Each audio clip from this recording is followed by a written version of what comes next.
Feelings was good. Movie দেখা শুরু হবে, প্রথমে মাথার উপর দিয়ে যাবে, তারপর ইরিটেট করবে, তারপর ডিপে গিয়ে ইমোশনাল করাবে, চোখে পানি আনাবে, তারপর শেষ হতে হতে মুখের কোনায় মুভিটা মুচকি একটু হাসি এনে দেবে। কথাগুলো কত সুন্দর শোনায়, তাই না?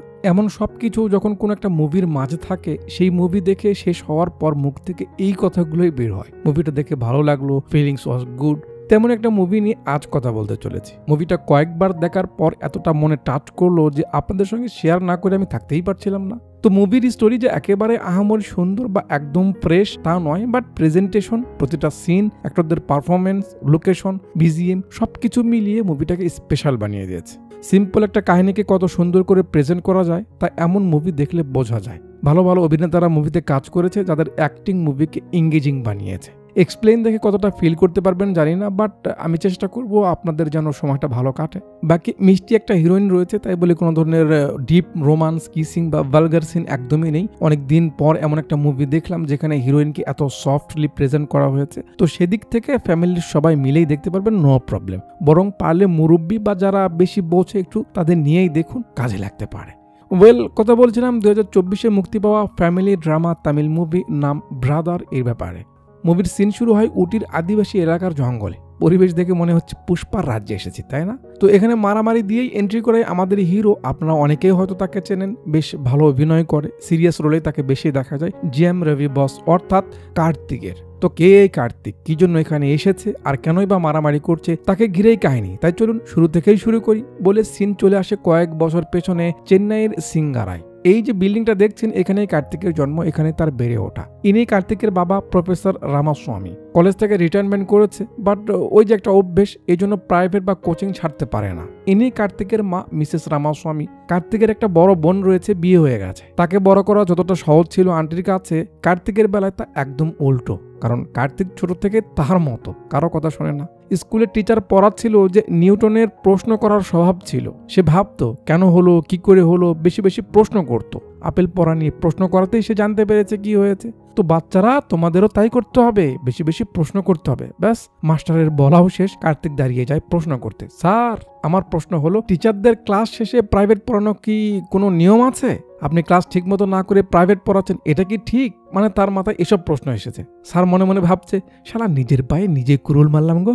কার্তিকের বাবা তাকে লয়ার বানাতে চায়, এই জন্য কার্তিক ল নিয়ে পড়াশোনা করতে শুরু করে। কিন্তু যখন ফাইনাল পরীক্ষাতে এক টিচার তার ছেলেকে এক্সাম হলে একটু হেল্প করছিল, কার্তিক দেখে তার ভিডিও বানিয়ে নেয়। মাস্টারের সঙ্গে এক কথা দুই কথায় কথা কাটাকাটি শুরু হয়। ব্যাস, ছেলে কলেজের উপরই মামলা করে দেয়। এখন কি কলেজ তাকে ডিগ্রি দিবে? ডিগ্রি না পেয়ে তাকে কলেজ ড্রপ করতে হয়। কার্তিকের কথা, জ্ঞান জরুরি, সার্টিফিকেট নয়। তার যা জানা সে জেনেছে, ডিগ্রি দিয়ে কি করবে? মানে সে তার মতো কারো কথা শোনে না বা কানে নেয় না, নিজেই রাজা। আচ্ছা, তো এর মাঝে পার হয়ে গেছে বেশ কিছু সময়। কার্তিক বাসায় ছিল, একটা ছেলে আসে যে তাদেরই প্রতিবেশী হয়। আন্টি আঙ্কেলকে প্রণাম করে। কি ব্যাপার বেটা? ভাই সাহেব বলে, আঙ্কেল আমি জজ হয়েছি, তাই মিষ্টি খাওয়াতে এসেছি। কার্তিক বলে, আরে বাবা, কোন সিরিয়ালের ব্রো, কোন সিরিয়ালের জজ? ভাই সাহেব বলে, ব্রো আমি জজ হয়েছি, জজ কোনো সিরিয়ালের নয়, কোর্টের। ও খুব ভালো, খুব ভালো। তার তো কিছু যায় আসে না, বাট আন্টি আঙ্কেলের খারাপ লাগে, কারণ সে কার্তিকের সঙ্গেই পড়তো। আজ সে জজ হয়ে গেছে, অথচ সে বাড়িতেই পড়ে আছে। কাকু কিছু বলতে যাবে, কার্তিকের ফোন বাজে। তার পান্ডারা ফোন করেছে, তাকে খেলতে ডাকে। সে তো তার মতো চলে যায়। কাকু আন্টিকে কথা শোনায় যে তোমার ছেলে কোনো ব্যাপারে সিরিয়াস নয়, এভাবে চলতে থাকলে দেখো ওই একদিন আমাদের রাস্তায় না দাঁড় করাবে। আন্টি লাইক, ও মা, তা আমি কি করবো বাড়ায়? যাক, ভাই মাঠে খেলছিল, সোসাইটির সব তেলাপোকারা জমা হয়ে কার্তিকের কাছে যায়। কার্তিক, কি হয়েছে মুরব্বিস? এসব কি মানে ভাই তাদের বিল্ডিং এর নামে কমপ্লেন করেছে, কারণ এই বিল্ডিং এর বয়স 30 বছর পার হয়েছে। আর আইন অনুযায়ী 30 বছর পার হলে সেই বিল্ডিং ঠিকঠাক করতে হবে, ডিমলিশ করতে হবে, মানে যা করা করতে হবে। সে কর্পোরেশনকে জানিয়েছিল, কিন্তু তারা রেসপন্স করেনি, তাই কমপ্লেন করেছে। কোর্ট থেকে অর্ডার এসেছে। এখন এটা নিয়ে মুরব্বীরা তার উপর রেগে গেছে যে তাদের কি হবে। কেউ মেয়ের বিয়ে ঠিক করেছে, কেউ এটা করছে ওটা করছে, অনেক প্ল্যান রয়েছে, বা অনেকে নতুন শিফট হয়েছে, তাকে এই কমপ্লেন উঠাই নিতে হবে। কার্তিক বলে, বিল্ডিং এর বয়স হয়েছে, আমি সেদিন মাকে নিয়ে যাচ্ছিলাম, উপর থেকে প্লাস্টার খুলে পড়ে যায়, অল্পের জন্য মায়ের মাথায় পড়েনি। যদি সেদিন কিছু হয়ে যেত তাহলে? না, লোকজন কথা শোনে না। একজন রাজনেতা ছিল, সে একটু নেতাগিরি দেখাতে যায়। ব্যাস, ভাই তার চেলাদের আগে খেলাতে শুরু করে। তাদের খেলানো দেখে সবাই দিয়ে দৌড়। ভাই আরো 2-4টা লাগায়, নেতাকেও একটা দেয়। তখনই আবার পুলিশ এসে যায়। মানে আগেই কেউ পুলিশকে খবর দিয়েছিল, থানা কাছে, তাই পুলিশ এসেছে। তাকে থানায় যেতে হবে, একটু ঝামেলায় পড়ে গেল। গাড়িতে উঠে যাচ্ছে, তার বাবা মা পেছনে দৌড়াতে থাকে। বাবা মা তো আর যাই হোক, এটা তো আর সইতে পারবে না। কার্তিক বলে কিছু হয়নি তার, ছোট্ট একটা ব্যাপার, আমি আসছি, তোমরা বাসায় যাও, এখানে থেকো না, যাও যাও, আমি আসছি। কার্তিক চলে গেলে সোসাইটির লোকেরা তাদের ঘিরে নেয়, কোর্টের নোটিশ দেখায়, তাদের ধমকাতে থাকে। তার ছেলে যদি কমপ্লেন উঠায় না নেয় তারা তাদের একঘরে করে দিবে, সোসাইটিতে ভালোভাবে থাকতে দিবে না, আরো অনেক কথা, অনেক অপমান করে, অসম্মান করে। সম্মানী মানুষদের এটাই সমস্যা, সম্মানে একটু আঁচ পড়লেই তাদের কাছে অনেক কিছু। নোটিশ দেখে কাকুর অ্যাটাক আসে, সে সেখানে পড়ে যায়, আন্টি তো সমানে চিল্লাপাল্লা করছে।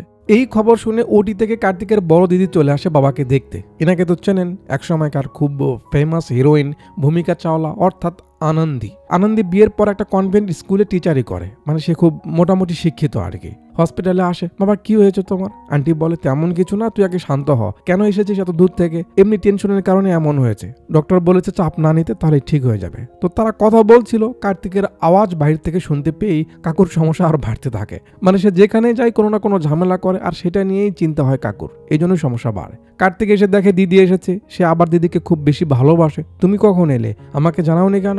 আঙ্কেল রেগে যায়, ওকে এখান থেকে যেতে বলো, নয়তো আমি, ওর জন্য সব হয়েছে। কার্তিককে বকা দিতে থাকে, তাকে বাড়ি থেকে যেতে বলে, কিছু না করে বাড়িতে বসে বসে থাকে, সবার মাথা খাচ্ছে। আনন্দী বলে বাবা তুমি চিন্তা করো না, আমি ওকে আমার সঙ্গে নিয়ে যাব। আন্টি আঙ্কেল না করে, কারণ সে ওখানে গেলে না জানে আবার কি করে বসে। কার্তিকও যাবে না তার বাবা মাকে ছেড়ে। আনন্দী তার বাবাকে কথা দেয় সে কার্তিককে পরিবর্তন করাবে, ওখান থেকে কার্তিক ভালো হয়ে ফিরবে তার কাছে। আনন্দী যখন বাবাকে কথা দেয়, কার্তিক কিছু বলে না, কারণ সে দুনিয়ার কারো কথা না শুনলেও তার দিদির কথা ফেলতে পারে না। ব্যাস, আনন্দী কার্তিককে নিয়ে রওনা দেয় তার শ্বশুর বাড়ির দিকে। তো তারা আসুক, ততক্ষণে আমরা একটু আনন্দের শ্বশুর বাড়ির মেশিনদের সঙ্গে একটু পরিচিত হই। কি বলেন? এনাকে চেনেন, অনেক মুভি ডিরেক্টর, অ্যাক্টিংও করে। নেট্টি সুব্রমণিয়াম, অর্থাৎ IFS অরবিন্দ শিবগারুনাথন, উটির ফরেস্ট পুলিশ অফিসার, যে নিজের কাজ ছাড়া অন্যের কষ্ট বা ছাড় দেওয়া বোঝেই না, একেবারে টাইম মেশিন। আনন্দের হাজবেন্ড কার্তিকের দুলাগায়, ইনি আনন্দের শ্বশুর রাও রমেশ স্যার, অর্থাৎ IAS শিবগারুনাথন, নীলগিরির ক্যারেক্টার। টাইম মেশিনের গোড়া ইনি, বেশি শিক্ষিত তাই বেশি ইগো, নিজেকে পারফেকশনিস্ট মনে করে। ইনি আনন্দের শাশুড়ি, চেনেন না এনাকে? আসল নাম সারানিয়া পুনবান্নান। এখানে হেমা মালিনী শিবগারুনাথন, একজন হাই প্রোফাইল লয়ার, যে পশু অধিকার লয়ার হিসেবে বেশি পরিচিত। এখনো শেষ হয়নি, আরো একটু বাকি আছে। আড়ালের ভিতর থেকে বের হয় টিয়া, সুইটের ডিব্বা সঙ্গে নিয়ে। মুভির হিরোইন প্রিয়াঙ্কা মোহন, অর্থাৎ ডক্টর অর্চনা শিবগারুনাথন, আনন্দের ননদ। এরা চলে এসেছে। গাড়ি থেকে নেমে ভাই একটু মোচড় দিতেই অর্চনাকে দেখে হা করে থাকে। অর্চনা কাছে এসে হাই হ্যালো করে। অর্চনা কার্তিকের ব্যাপারে সবাই জানে, সে কলেজ ড্রপ করেছে বা কি করছে বাড়িতে। দিদি তাকে সব বলে আর কি, ভাবি তুমি যাও, ভাই ভিতরে অপেক্ষা করছে, আমি ওকে নিয়ে আসছি বলে আনন্দকে পাঠিয়ে দেয়। কার্তিক একটু ফ্লাটিং শুরু করে দেয়। অর্চনাকে বেশ সুন্দর লাগছে। অর্চনা বলে দিন আপনার ফোনটা দিন। এত ফাস্ট? অর্চনা কার্তিকের ছবি উঠাতে ফোনটা নেয়, মুচকি হাসি দিয়ে একটা ছবি উঠিয়ে বলে এটাই লাস্ট হাসির ছবি, এরপর থেকে এমন হাসি আর কখনো মুখে আসবে না, তাই এটা দেখে দেখে খুশি থাকেন। কার্তিক কিছু বোঝে না, যাবে, আরেক কাকু আসে। হ্যালো স্যার, আমি কেয়ারটেকার কেশব, আপনার সেবায় হাজির। এনাকে চেনেন না? অনেক কমেডি সিন খুব সিরিয়াস মুডে করে, বেশ ভালো একজন অভিনেতা। আসল নাম VTV গণেশ, এখানে কেশবজি। দুজন কথা বলতে বলতে ভিতরে যায়, সবাই মিলে কার্তিককে ওয়েলকাম জানায়। কার্তিক তো খুব খুশি, কারণ তার সঙ্গে এমনটা হয় না, সবার সঙ্গে হাই হ্যালো করে। দুলাগাই বলে তো কার্তিক অনেকদিন পর এসেছো, একটু কদিন থাকো, ঘুরে ফিরে তারপর যেও। কার্তিক বলে জিজাজি কয়েকদিন না, আমি একেবারে কয়েক মাসের জন্য এসেছি। জিজাজির রিয়াকশনে মনে হলো সে খুব একটা খুশি নয়। কার্তিক বাচ্চাদের খোঁজ করে, তার ভাগনার ভাগ্নি রয়েছে। ধুম করে কাকু বলে ওঠে, oh it's time to dinner, come on come on come on, late হয়ে যাবে, চলো যাই সবাই। কার্তিক শীষ দিয়ে অর্চনাকে থামায়, এসব কি, তোমার বাপ কি মেশিন নাকি? অর্চনা বলে বেটা সবে তো শুরু, আগে দেখুন কি হয় আরো। কার্তিক কাকুর সঙ্গে আরো একটু গল্প সল্প করে। ওদিকে খাবার টেবিলে সবাই বসে বসে প্রে করছিল। কার্তিক এসে ভাগ্না ভাগ্নিকে বুম করে, সবাই ভয়ে চমকে ওঠে। কার্তিক বাচ্চাদের সঙ্গে কথা বলছে, বাট এদের রিয়াকশন খুব একটা ভালো ঠেকছে না, কারণ এটা তাদের কাছে ইররেগুলার। যাক, খেতে বসে কাকু জিজ্ঞেস করে, কার্তিক আমাদের সবার একটা উদ্দেশ্য আছে, টার্গেট আছে লাইফে। যেমন আমি PM অফিসে কাজ করতে চাই PM এর উপদেষ্টা হিসেবে। পিচ্চি বলে সে কালেক্টর হতে চায় দাদুর মতো, আরেকজন বলে সে দাদির মতো উকিল হতে চায়। কাকু বলে তো কার্তিক তোমার কি টার্গেট? কার্তিক বলে সকালে উঠে একটু হাঁটাহাঁটি, তারপর খেয়ে দিয়ে ঘুম, খেলাধুলা, আবার খাওয়া দাওয়া, আবার ঘুম, এই। কাকু বলে আরে এগুলো তো তোমার পার্সোনাল অ্যাক্টিভিটিস, আমি বলছি তোমার প্রফেশনাল টার্গেট কি, কি করতে চাও তুমি? কার্তিক বলে কাজ হলেই হলো, আমি তো যে কোনো কিছু করতে পারবো, যত ছোটই হোক সেটা, কাজ হলেই হল, সমস্যা নেই। কাকু ইরিটেট হয়ে যায়, আরে পাগল নাকি, কি বলছি আমি আর তুমি কি বলছো? খাবার না খেয়ে সে চলে যায়। তার তোষামত করতে আন্টি পিছু নাই, না খাওয়ার কারণে প্রেশার বাড়তে পারে, ডক্টর তাকে তো দেখতে হবে, এই জন্য অর্চনাও চলে যায়। বাবা না খেয়ে চলে গেল, কি করলে এটা বলে অরবিন্দ বাচ্চাদের নিয়ে চলে যায়। তারপর আর কি আপা থাকে, দু একটা বলে সে উঠে যায়। কার্তিক ভাবছে বাপরে এরা কি মানুষ নাকি। যাক, রাতে দুজনে এখানে বসেছিল ভাই ওই যে দেখতে শুরু করেছে দিদিকে, আর নজর ফেলছে না, কারণ অর্চনাকে অসম্ভব সুন্দর লাগছিল। অর্চনা বুঝতে পারে সে দেখে যাচ্ছে কি হচ্ছে। কার্তিক বলে সেই বিয়েতে দেখেছিলাম তোমায়, তখন ধ্যান দেইনি, এখন ওই পিচ্চি মেয়েটার থেকে নজর ফেরাতে পারছি না। অর্চনা বুঝতে পারে কার্তিক একটু তার সঙ্গে লাইন মারার চেষ্টা করছে। কেশব কাকুকে ডাক দেয়, কাকু একটা কাগজ নিয়ে আসে। অর্চনা বলে আপনি পড়িয়ে শোনান। কাকু বাড়িতে থাকা রুলস বলে দেয় যে কোন কোন সময় কি কি করতে হবে। এই কয়টা ঘুম থেকে উঠতে হবে, তারপর নাস্তা, তারপর খেয়ে কাজের দিকে চলে যাওয়া, তারপর রাতে 6টা-7টার মধ্যে খাওয়া দাওয়া শেষ করে 7টা-8টার মধ্যে ঘুমাতে যাওয়া। কার্তিক সবকিছু ফিল করে তো অবাক, এরা কি মানুষ নাকি? এই জন্যই আমি বলেছিলাম মেশিন। কার্তিক বলে তুমি কি আমার থেকে বদলা নেওয়ার জন্য এমন কিছু করছো?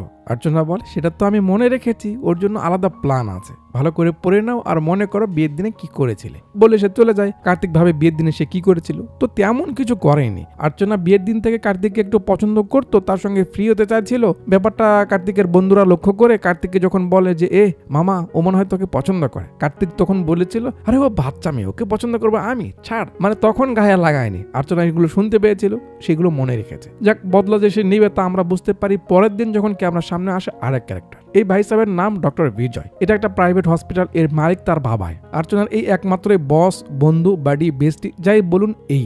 অর্চনা পরিচয় করিয়ে দেয়, আমার ভাবির ভাই, তোমায় বলেছিলাম না। বিজয় বলে ছেলে তো ঠিকঠাকই আছে, ব্রো একটু ওঠো দেখি। কার্তিক কিছু বুঝতেছে না, অর্চনার কথায় ওঠে, ডান বামে ঘরে। বিজয় বলে একদম পারফেক্ট, এমন ছেলে আমাদের দরকার, তুমি কাজ করবে তো ব্রো? কার্তিক বলে কাজ? অর্চনার কথা ঘুরিয়ে দেয়, আচ্ছা তুমি থাকবে কোথায়? অর্চনা বলে ও আমাদের বাড়িতেই থাকবে। বিজয় বলে ব্রো তাহলে তোমায় আমার জন্য একটা কাজ করতে হবে। কি কাজ?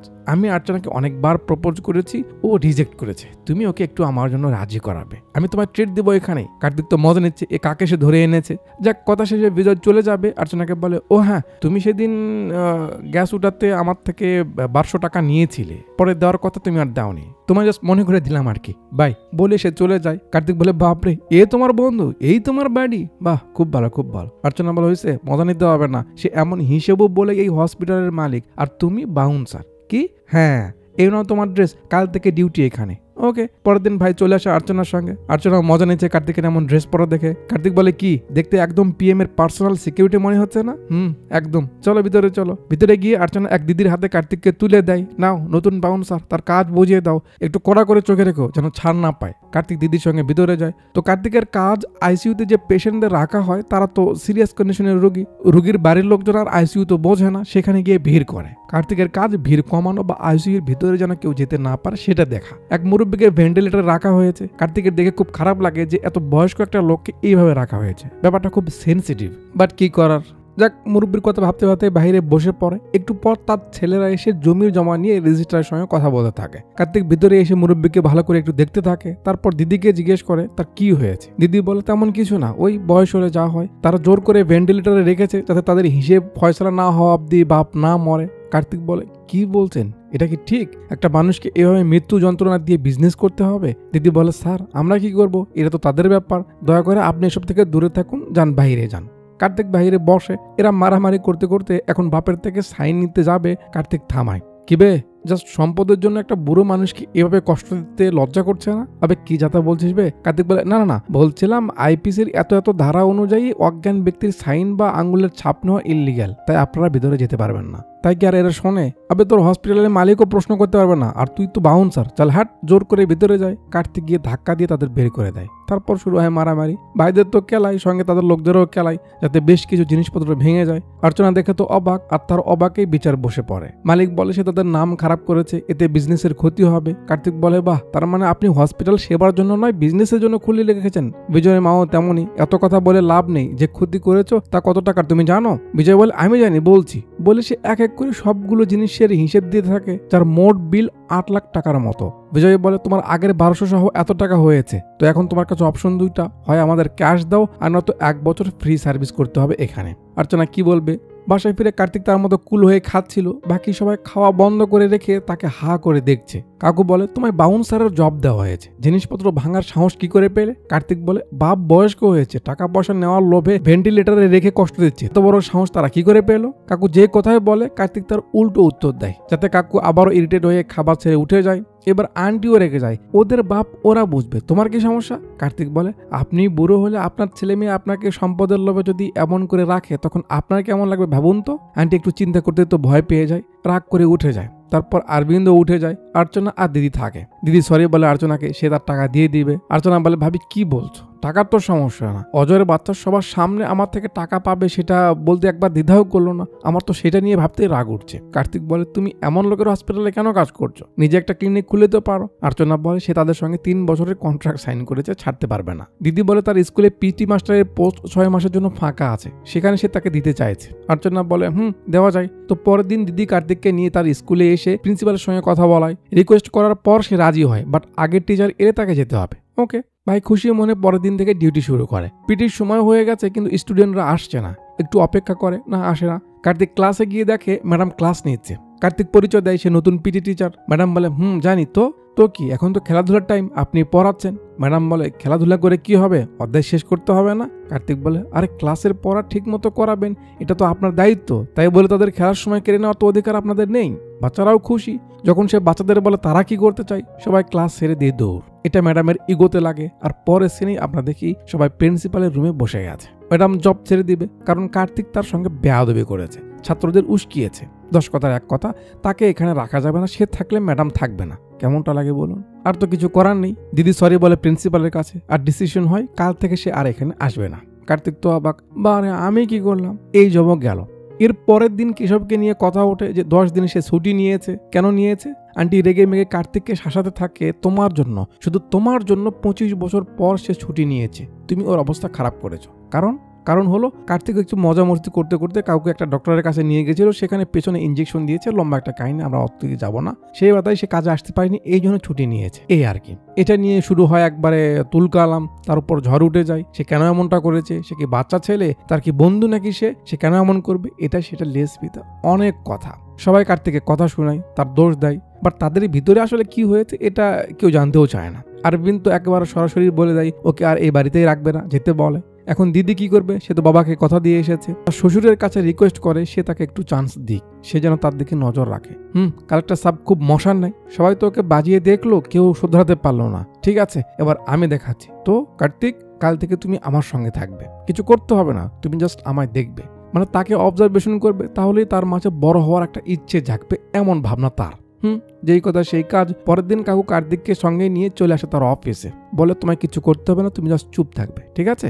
ওকে। অফিসের বাইরে কিছু গ্রামের লোক অপেক্ষা করছিল কালেক্টরের। কাকু তাদের কাছে যায়, তারা একটা প্রবলেম নিয়ে এসেছে, সে কাগজটা নিয়ে ঠিকমতো কথা না বলে সে ভিতরে চলে যায়। কার্তিকের ব্যাপারটা খারাপ লাগে, সে গ্রামবাসীদের জিজ্ঞেস করে কি হয়েছে। মুরব্বী বলে জঙ্গল থেকে বাঘ বা জঙ্গলি জানোয়াররা এসে তাদের ক্ষতি করছে, তাদের গৃহপালিত পশু পাখি, ক্ষেত খামার, এমনকি কয়েকদিন আগে একটা বাচ্চাও শিকার হয়েছে বাঘের। তারা আবদার করতে এসেছে যেন সরকার তাদের গ্রামের জঙ্গল সাইড তার দিয়ে ঘিরে দেয়, মানে ইলেকট্রিক তার দিয়ে ঘেরাও করবে, যাতে কোনো হিংস্র প্রাণী গ্রামের ভিতরে আসতে না পারে, এমন আর কি। কিন্তু কালেক্টর তো তাদের কথা কানেই নিচ্ছে না। তারা অনেকদিন ধরে এই প্রবলেম নিয়ে ঘুরছে, কিন্তু কাজ হচ্ছে না। তো কালেক্টর কেন এই কাজ করছে না সেটা আমরা বুঝতে পারি যখন সে তাদের লোকদের সঙ্গে কথা বলছিল যে ওই ফরেস্ট এরিয়ার আশেপাশে নাকি এক বিল্ডার রিসোর্ট বানাবে, ওপর থেকে আদেশ দেওয়া হয়েছে সেখানে যেন ঘেরাও না করা হয়, এই জন্য সে গ্রামবাসীদের নিয়ে ভাবছে না। কাজ অনেক হয়েছে, এবার একটু নাস্তা করা যাক। সামোসা আনা হয়েছে, খেতে যাবে, পেট্রোলের গন্ধ আসে, কি ব্যাপার? সামোসা ভালো করে দেখছে, এর মাঝে বাইরে থেকে চিল্লানি আসে, স্যার বাইরে আসুন। কি হচ্ছে? বাইরে লক্ষ্য করে এই কাহিনী, তারা হুড়ো করে কাকু বাইরে আসে। লোকজন পেট্রোল গায়ে ঢালছে, কাকু এসে থামায়, কি সমস্যা, এসব কেন করছো তোমরা? গ্রামবাসীদের কথা, তাদের দাবি মানতে হবে, তা না হলে তারা এখানেই। এটা তো রিস্কি হয়ে গেল। উপায় না থাকায় কাকু তাদের পিটিশনে সাইন করে দেয়, আর সরকারের ঠাপ্পা পরে তাদের কাজ হয়ে যায়। এবার সবাই হাতে কাগজ পেয়ে খুশি, খালি খুশি না, অনেক খুশি। কিন্তু কাকুর মেজাজ খারাপ, সে আর এখানে থাকবে না, বাসায় যাবে। কার্তিক, তুমি কি করছো? চলো, ড্রাইভারকে গাড়ি বের করতে বলো, আমি চলে যাবো। কার্তিক বলে, আঙ্কেল একটু খারান, ড্রাইভার পেট্রোল নিতে গেছে। কি পেট্রোল? আজ সকালে তো ফুল করালাম। কার্তিক বলে, জি কিন্তু এখন তো খালি, কারণ ওগুলো এখান থেকেই নিয়ে গেছে। কাকুর মাথা ঘুরে যায়, কি বলো? তুমি আমার গাড়ির পেট্রোল দিয়েছো আমাকেই ধমকাতে? তোমায় বলেছিলাম না চুপ থাকতে? কার্তিক বলে, আঙ্কেল আমি তো চুপই ছিলাম, কিন্তু তাদের কাহিনী শুনে ঠিক থাকতে পারলাম না। তো সে কি করেছে? গ্রামবাসীদের কাহিনী শোনার পর লোকজনকে সে বুঝিয়েছে যে কালেক্টর তাদের সার্ভেন্ট, তাদের কাজ করার জন্য সরকার তাকে এখানে টাকা দিয়ে রেখেছে, তারা দাবি করবে, অনুরোধ কেন করছে বলে সে তাদের বুদ্ধি দিয়েছে কি কি করতে হবে, আর পেট্রোল এই গাড়ি থেকেই বের করে দিয়েছে। কাকুর তো মাথা খারাপ হয়ে যায়, খুব রাগ করে, হেঁটেই রওনা দেয়। কার্তিক হাসছে, আঙ্কেল। গ্রামের লোকজন মনে করে কার্তিক হয়তো কালেক্টরের জামাই, তাই সবাই তাকে বাহবা দিতে শুরু করে, তাকে সঙ্গে নিয়ে তাদের গ্রামেও যায়। তারপর বিকেলে তারা অটোতে করে কার্তিককে বাসায় নামিয়ে দিয়ে যায়। আর তাদের গ্রামের প্রথা অনুযায়ী সব থেকে গুরুত্বপূর্ণ একটা গিফট কার্তিককে দেয় এই লাঠি আর এক মালা, কারণ তার জন্য তাদের অনেক বড় একটা উপকার হয়েছে। যাক, খুশি মনে কার্তিক লাঠি নিয়ে গলায় মালা দিয়ে ভিতরে আসতেই দেখে মহামণ্ডলী বসে গেছে। সবাই কার্তিকের দিকে এমন ভাবে তাকিয়ে আছে যেন খেয়ে ফেলবে। কার্তিক তার মতো করে বোঝাচ্ছে যে তারা তাকে জামাই মনে করেছে, তাকে অনেক সম্মান করেছে, তো এই লাঠির হকদার তো আঙ্কেল আপনি, এটা আপনার কাছে রেখে দিন। দিতে যায়, কাকু লাঠি নিয়ে চটকা দিয়ে কার্তিকের উপর খুব রেখে যায়। বাড়ি থেকে এখনই বের হয়ে যেতে বলে, গেট আউট। কোনো কথা নেই। কার্তিক তো অবাক, আঙ্কেল না কোনো কথা নেই, তুমি বাড়ি থেকে বের হয়ে যাও, গেট আউট। কার্তিক বুঝতে পারে ম্যাটার সিরিয়াস। কার্তিক বলে, আমার দিদি এখানে এনেছে, তার কথা ছাড়া আমি তো বের হবো না। দিদি কাকুকে সরি বলে যে সে ভুল করেছে, এবারের মতো তাকে ক্ষমা করে দেওয়া হোক, সে আর এমন কিছু করবে না।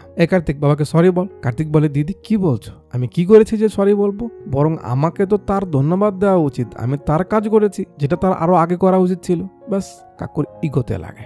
আরবিন কথা ধরে, তো তুমি বলছো একজন আইএএস তোমার থেকে কাজ শিখতে হবে, তাই না? তুমি জানো এসব কিভাবে কাজ করতে হয়? সে অনেক কথা শোনায়, যার শেষ কথা হলো কার্তিককে বের হয়ে যেতে হবে এখনই। দিদি বোঝানোর চেষ্টা করছে যে সে এমন কিছু আর করবে না, তাকে রাখা হোক, ক্ষমা করে দেওয়া হোক। না, আরবিন্দ বাবার মতোই গাধা। দিদি যখন বারবার ক্ষমা চাইছে, রাখতে বলছে, কালেক্টর সাহেব বলে, আরে ছাড়, এরা কেউ কথা শুনবে না, এদের মাঝে তো শরম নেই, বাবা মা এদের তো ভালো করে মানুষ করতে পারেনি, আর কেমন হবে? বলুন এবার কি করা উচিত? কার্তিক রেগে যায়, আঙ্কেল মুখ সামলে কথা বলুন, কি যাতা বলছেন? হ্যাঁ, আমার বাবা আমাকে হয়তো মানুষ করতে পারেনি, কিন্তু যে মেয়েটা সব ছেড়ে আপনাদের কাছে পারফেক্ট হয়ে আছে, সে কেমন তা অন্তত আপনাদের জানা উচিত। এবার দিদির রাগ ওঠে, কি ব্যাপার আঙ্কেল, কি বলছিলেন আপনি? আমাদের বাবা মা আমাদের খুব ভালো করেই মানুষ করেছে, সঙ্গে এটাও শিখিয়েছে যে আত্মসম্মান কাকে বলে, আত্মসম্মান নিয়ে কিভাবে বাঁচতে হয়। দিদির কথা বলা দেখে আরবিন্দ রেগে যায়, কি ভাইকে দেখে গলার জোর বেড়ে গেছে নাকি? বাবার সঙ্গে বেয়াদবি করছো? দিদি বলে, বাহ, সে যখন আমায় কথা শোনালো তখন ঠিক ছিল না, আমার বাবা মাকে মিন করে কথা বলবে আর আমাকে সেটাও মানতে হবে? আমার কষ্ট লেগেছে, তুমি কি বুঝতে পারছো না? আঙ্কেল যা বলেছে তা একদম ঠিক করেনি, তাকে সরি বলতে বলো। আরবিন তার পুরুষত্ব দেখায়, কি বাবা সরি বলবে? ভাইয়ের সামনে বোনকে মারলে কেমন লাগবে? ধরে ফেলে জিদাকে, চালাকে এখানেই পুঁতে রেখে দিব বে, আমার সামনে তুই? দিদি তো জানে কার্তিক কেমন, দুলাভাই হয় এটাও দেখবে না, সে তাকে মারবে। তাকে থামায়, তারপর বলে, তুমি আমার গায়ে হাত দিয়ে ভুল করেছো, যতদিন না তুমি আর তোমার বাবা সরি বলছো আমি এই বাড়িতে থাকছি না। বলে বাচ্চাদের নিয়ে যাবে, আন্টি থামতে বলে। দিদি তার দিকেও চোখ পাকায়, কারণ এতক্ষণ সে তো তামাশা দেখছিল। বাচ্চাদের নিয়ে দুই ভাই বোন বের হয়ে যায়। নে এবার ভাব দেখা, কাকে দেখাবি? বাড়ি থেকে বের হয়ে সামনের দিকে যেতেই কার্তিক থেমে যায়। কি হলো? তাদের বাবা মা খুশি মনে সবে এখানে এলো, বাট একই কাহিনীর মোড় ঘুরে গেল। বাবা মাকে সামনে দেখে দিদি আরো কান্না শুরু করে। কার্তিকের মুখও ভার, এরা কিছু বুঝতেছে না। আঙ্কেল জিজ্ঞেস করে, বেটি কি হয়েছে? দিদি কেঁদেই যাচ্ছে। আন্টি কার্তিককে বলতে বলে, কি হয়েছে? কার্তিক বলে, জিজাজি দিদিকে মেরেছে, তাই আমি ওদের সঙ্গে নিয়ে যাচ্ছি, এখানে আর থাকতে হবে না। তোমাদের আগেই বলেছিলাম এত দূর বিয়ে না দিতে, তোমাদের আইএএস আইএফএস পরিবার লাগবে, দেখো এখন কেমন হলো, এটা তো কোনো বাড়ি নয়, একটা জেলখানা। এরাও বের হয়ে আসে। আন্টি বলে, কার্তিক সব এলোমেলো করেছে, তার বোনের মাথা খারাপ করে দিয়েছে। কালেক্টর সাহেব বলে, আমি আপনাকে বাড়ির ভিতরে আসতে বলতাম, কিন্তু আপনার ছেলে, ছি, এমন ছেলে না থাকাই ভালো, বলে ভিতরে যায়। কাকুর পায়ের নিচ থেকে মাটি সরে যায় যে এটা কি হয়ে গেল। মনে পড়ে মেয়ে তাকে বলেছিল ছেলেকে পরিবর্তন করে এখানে পাঠাবে, এখন তো সেই পাল্টে গেছে। কাকু একেবারে ভেঙে পড়ে। মেয়ে জামাই বাড়ি থেকে বের হয়ে আসলে এটার পেন একমাত্র বাবা মায় বোঝে। যাক, সবাইকে নিয়ে আনন্দী স্কুলের পক্ষ থেকে দেওয়া শিক্ষক কোয়ার্টারে আসে। কেশব কাকু বাচ্চার খেলনা আর দিদির জিনিসপত্র এনে দিয়ে যায়। কার্তিক খেলনাগুলো এনে বাচ্চাদের দেয়। বাবা মা তো ঘর থেকে বের হতে পারেনি। কার্তিক বাচ্চাদের সঙ্গে মজা করছে, কে কি খাবে অর্ডার করবে, মানে তার কোনো চিন্তা নেই। আন্টি বাচ্চাদের ভিতরে যেতে বলে। কার্তিক যেই কিছু বলতে যাবে কাকু রেগে যায়, একটা কথাও বলবি না, চুপ, একদম চুপ করে থাকবি। আনন্দী, চল তুই এখনই যাবি ওই বাড়িতে, আমি সবার কাছে ক্ষমা চেয়ে তোকে রেখে আসবো, চল। আনন্দী বলে, বাবা কি বলছো?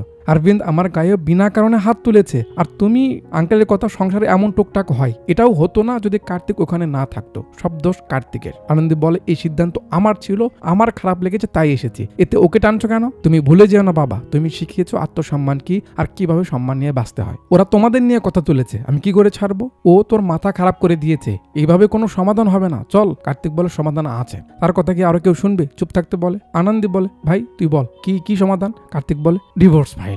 এই সেরেছে। শুনে তো আন্টি আঙ্কেল হা, এ কি বলে? কার্তিক আইনের ধারা শোনায় যে এই ধারাতে যদি মামলা করা হয়, এসব আইএএস কালেক্টর দিয়ে কিছু হবে না, তাদের ইগো সম্মান সব শেষ হয়ে যাবে। কিন্তু মধ্যবিত্ত পরিবারের মানুষদের এত সাহস কই? কাকু কার্তিকে একটা চটকানা মারে, আর একবার মুখ খুলে তোকে মেরেই ফেলবো। আনন্দী বলে, বাবা তুমি ওকে ধমকাচ্ছ কেন? তুমি তো ওকে ল পড়িয়েছো, এখন ও যখন আইন নিয়ে কথা বলছে তাহলে ধমকাচ্ছ কেন? দেখো এটা আমার ম্যাটার, আমি সব বুঝে শুনেই করেছি, দয়া করে তোমরা এর মাঝে পড়ো না, চুপ থাকো। ভাই তুই যা। তারা আর কি বলবে, ছেলে মেয়ে বড় হয়েছে। হয়েছে। এর একদিন পর বিকালে কার্তিক একটা কফি শপে বসেছিল, অর্চনা আসে। সে এসে ওই একই গান গায়, তার বাবা মার কাছে ক্ষমা চাও, ভাইয়ের কাছে ক্ষমা চাও, সব ঠিক হয়ে যাবে। কার্তিক বলে, আরে ইয়ার, তোমার কাছে লোকেশন শেয়ার করে আমার ভুল হয়েছে, তোমায় ভালোবাসি, এই জন্য তোমায় দেখতে এখানে ডাকলাম, তুমিও দেখি সেই একই কথা বলছো, যাও তো এখান থেকে। অর্চনা মিষ্টি রাগ করে সেখান থেকে চলে যায়। কার্তিকের ফোন বাজে, তাড়াহুড়ো করে অটো নিয়ে বাসায় আসে। মা, কি হয়েছে? আন্টি বলে, সকাল সকাল তোর বাবা বের হয়ে গেছে, তারপর ফোন বন্ধ বলছে। সে কোথায় গেল, কি করছে, আমি তো কিছুই বুঝতেছি না। সে তো হার্টের পেশেন্ট, আন্টি সেটা নিয়ে টেনশন করছে। কার্তিক বলে, তুমি দিদিকে কিছু বলো না, আমি দেখছি, বলে বের হয়ে যায় বাবাকে খুঁজতে। লোকাল সবগুলো জায়গাতে খুঁজতে থাকে, কিন্তু খোঁজ পায় না। খুঁজতে খুঁজতে সন্ধ্যা হয়ে যায়। আন্টি ফোন করে বলে তাদের এখানকার একটা গার্ড নাকি তাকে উমুক বারে দেখেছে। একটু পর কার্তিক সেই বারে এসে দেখে কাকু এখানে বসে মাল খাচ্ছে। কার্তিক কাছে আসে, তুমি কি করছো এসব? কাকু কথা বলে না। কার্তিক বলে, বাবা কি সমস্যা, তুমি হার্টের পেশেন্ট ভুলে গেছো তুমি? কাকু রেগে যায়, তো কি করব, আজ যা হয়েছে তার জন্য আমার বিষ খাওয়া উচিত, তার বদলে এসব খাচ্ছি, বলে ছেলের দিকে তাকিয়ে থাকে। তখন আমাদের দেখানো হয় যে মুরব্বী আসলে অরবিন্দের অফিসে গেছিল তার কাছে ক্ষমা চাওয়ার জন্য। তার কাছে ক্ষমা চাই, বোঝানোর চেষ্টা করে কার্তিককে চেন্নাই নিয়ে যাবে, আর কখনো সে তাদের সামনে আসবে না, এভাবে অনেক রিকোয়েস্ট করে, কিন্তু অরবিন্দ কথা শোনে না। খুব বাঁকা বাঁকা করে সে কথা বলতে থাকে। তার ছেলে কাজ করে না, এখন মেয়ে রোজগার করে, সেগুলো নাকি তারা খেতে এখন এক হয়েছে, এমন অনেক কথা বলে। কাকুর রাগ তো ওঠে, কিন্তু কিছু করার নেই, জামাই হয়। একসময় কার্তিকের বাবা অরবিন্দের পায়ে অবধি পড়তে ধরে, কিন্তু তাতেও কাজ হয় না। তার পিয়নের উপর রেগে গিয়ে বুড়ো মুড়ো বলে কাকুকে বুঝিয়ে চলে যায়। এমন অপমান সে নিতে পারছে না, তাই এখানে এসে বসে মদ খাইছে।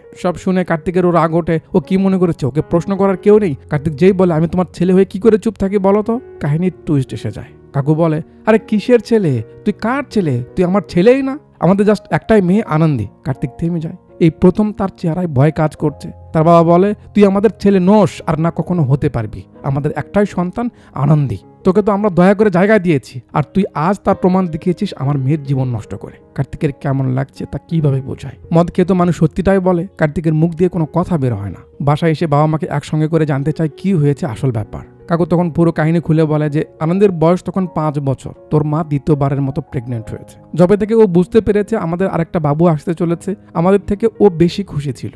সব সময় তোর মায়ের পিছে পিছে ঘুরতো, কখন বাবু আসবে, কখন নতুন বাবু দেখবে সে। আন্টি বলছে, আমার যখন লেবার পেইন উঠলো তোর বাবা বাসায় ছিল না। ওই পিচ্চি মেয়েটা প্রতিবেশীদের ডেকে আমায় হসপিটালে নিয়ে যায়। এমার্জেন্সি রুম অব্দি যাওয়া পর্যন্ত ও আমার হাত ছাড়ে না। তার ছোট্ট ভাই বোন আসতে চলেছে, এই খুশিতে ওই ছোট্ট মেয়েটা মিষ্টির বক্স নিয়ে অপেক্ষা করতে থাকে ঘন্টার পর ঘন্টা। কিন্তু আমাদের কপাল খারাপ, মৃত্যু বাচ্চার জন্ম হয়। যে বাচ্চাটা এত খুশি মনে বসে আছে তার ছোট ভাই বোনকে দেখবে, তাকে এই খবর কি করে দেয় যে তার কোনো ভাই বোন আসবেই না। আমরা ওকে মিথ্যে বলি যে বাচ্চা অসুস্থ, তাই 2 মাস হসপিটালে রাখতে হবে, বের করা যাবে না। এটা শুনে আমাদের ছোট্ট মেয়েটা মিষ্টির প্যাকেট এমনভাবে চটকা মেরে ফেলে কাঁদতে শুরু করে, আমাদের কলিজা ছিঁড়ে যাচ্ছিল তার কান্না দেখে, কিন্তু কিছু করার ছিল না। বাসায় গিয়ে বাচ্চাকে না পেয়ে সে আস্তে আস্তে নাওয়া খাওয়া ছেড়ে একদম চুপ হয়ে যায়। চঞ্চল মেয়েটা আমাদের একেবারে নিশ্চুপ হয়ে যায়। তার অবস্থা এতটা খারাপ হয়ে যায় যে সাইকিয়াট্রিস্টকে দেখাতে হয়। ডক্টর দেখে বলে এই অবস্থায় তার ছোট্ট একটা বাবুর খুব দরকার, তা না হলে এই জায়গা থেকে তাকে ফেরানো যাবে না।